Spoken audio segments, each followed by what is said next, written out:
The Cold War era analyzing the geopolitical tensions and proxy wars between the United States and the Soviet Union. The Cold War was a high-stakes geopolitical clash between the US and the USSR that was characterized by fierce rivalry in fields like nuclear weapons and space development, as well as several proxy conflicts and ideological conflicts. The Berlin Wall and the Cuban Missile Crisis, among other events, defined this tense time in world history, which changed international relations and had a long-lasting effect on the global scene. The two superpowers did not engage in extensive direct combat. Instead, they each backed opposing forces in significant regional conflicts known as proxy wars. This is why the phrase Cold War was coined. Following their positions as the allies of World War II, which resulted in victory against Nazi Germany and Imperial Japan in 1945, these two superpowers engaged in an ideological and geopolitical contest for global influence that laid the foundation for the Cold War. Indirect forms of dominance rivalry included psychological warfare, media operations, espionage, far-reaching embargoes, sports diplomacy, and technological competitions like the space race, in addition to the nuclear arms race and traditional military deployment. The declaration of the Truman Doctrine in 1947 marked the beginning of the Cold War, which gradually came to an end with the Soviet Union's fall in 1991 and the Sino-Soviet split between the Soviet Union and the People's Republic of China in 1961. The United States led the Western Bloc, which also included several First World countries that were primarily liberal, democratic, and capitalist, but connected to a network of Third World states that were frequently authoritarian and made up primarily of former colonies of European powers. Leading the Eastern Bloc was the Soviet Union and its Communist Party, which had an impact on the Second World and was connected to a web of autocratic nations. The Soviet Union established communist governments in its satellite territories and maintained a command economy. When it came to regime change during the Cold War, the United States supported right-wing and anti-communist governments, revolutions, and dictatorships worldwide, while the Soviet Union funded left-wing parties, independence movements, and dictatorships all over the world. Between 1945 and 1960, almost all of the colonial states underwent decolonization and gained independence, turning many of them into Cold War frontlines for the Third World. Stages.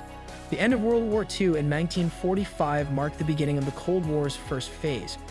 By creating NATO, which was a defensive alliance in 1949, the United States and its allies in Western Europe were able to fortify their ties and employ the containment strategy against Soviet dominance.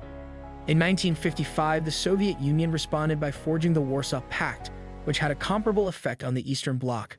The treaty has long been regarded as unnecessary because by that time the Soviet Union already possessed military might and political dominance over all of its eastern satellite governments. The Warsaw Pact was ostensibly a defensive alliance, but its main purpose was to protect Soviet hegemony over its satellites in Eastern Europe. The only direct military actions taken by the pact were invasions of member states to prevent them from seceding. In the 1960s, the pact changed into a multilateral alliance, giving the non-Soviet members more freedom to pursue their interests.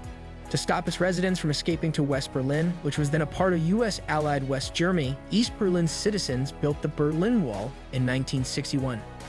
Berlin Blockade 1948 to 1949, Chinese Communist Revolution 1945 to 1949, Korean War 1950 to 1953, Hungarian Revolution 1956 to 1956, Cuban Missile Crisis 1962 to 1962, Berlin Crisis 1961, and Vietnam War 1964 to 1975 were some of the major crises of this phase. The decolonizing states of Africa, Asia, and Oceania, as well as Latin America and the Middle East, were areas of competition for both superpowers. A Sino-Soviet split during the fourth phase of the Cold War, which began after the Cuban Missile Crisis. The Sino-Soviet border dispute resulted from the complex relations between China and the Soviet Union within the communist realm, while France, a Western Bloc state, started to demand more autonomy of action.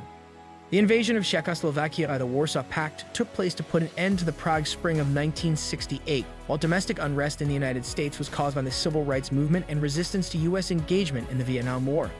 Globally, people began to take part in an international peace movement in the 1960s and 1970s. There were widespread anti-war demonstrations and movements against the testing of nuclear weapons and nuclear disarmament. By the 1970s, both sides had begun to make concessions for security and peace, which ushered in a détente marked by the start of the strategic arms limitation talks and Richard Nixon's 1972 visit to China, which established diplomatic ties between the two countries as a tactical counterbalance to the Soviet Union. In the latter part of the 1970s, several self-declared Marxist-Leninist administrations were established in developing nations, such as Nicaragua, Angola, Mozambique, Ethiopia, Cambodia, Afghanistan, and Ethiopia.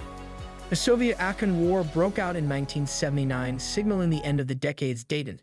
The fifth stage of the Cold War, which started in the 1980s, was another time of high tension.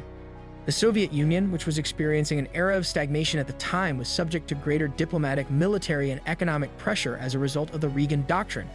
In 1989, Soviet participation in Afghanistan came to an end when new Soviet leader Mikhail Gorbachev introduced the liberalizing measures known as perestroika, or reorganization, and glasnost, or openness. This marked the beginning of the sixth phase of the Cold War, as national sovereignty demands in Eastern Europe increased.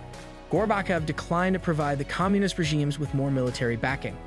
Nearly all of the Marxist-Leninist regimes of the Eastern Bloc were overthrown by the fall of the Iron Curtain, following the Pan-European Picnic and the revolutions of 1989, which represented a peaceful revolutionary wave except the Romanian Revolution and the Afghan Civil War 1989 to 1992.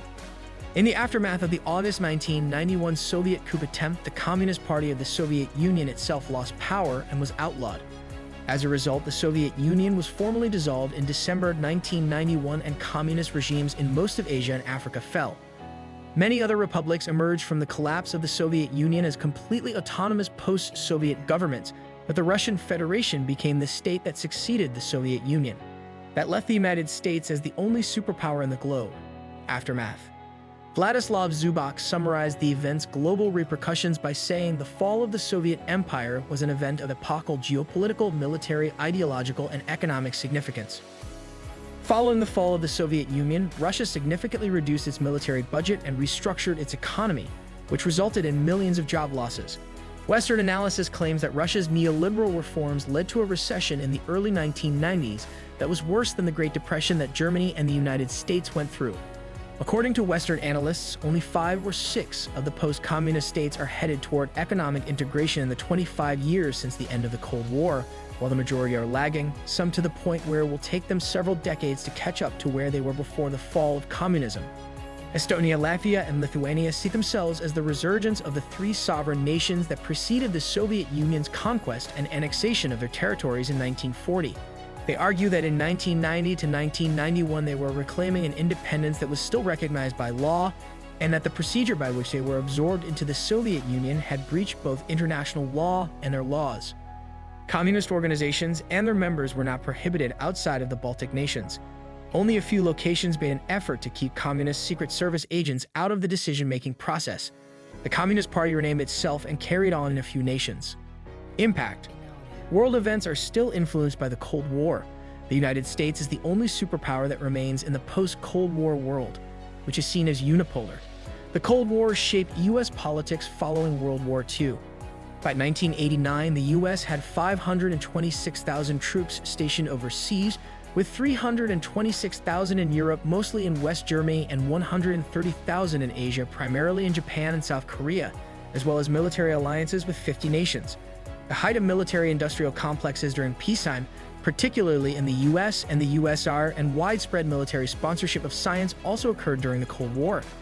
Even though these complexes date back to the 19th century, during the Cold War, they began to take off. Throughout the Cold War, US military spending totaled an estimated $8 trillion. In addition, another 100,000 Americans lost their lives in the Vietnam and Korean Wars. Even though it is difficult to establish the number of Soviet casualties, the Soviet Union's financial costs were far larger than the US when expressed as a percentage of GDP.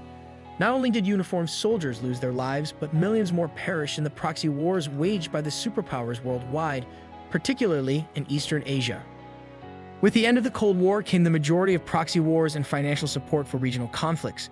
In the years that followed, there was a significant drop in interstate, ethnic, and revolutionary conflicts, as well as refugee and displaced person problems. In conclusion, the ideological struggles and covert confrontations between the US and the USSR during the Cold War changed the nature of the world.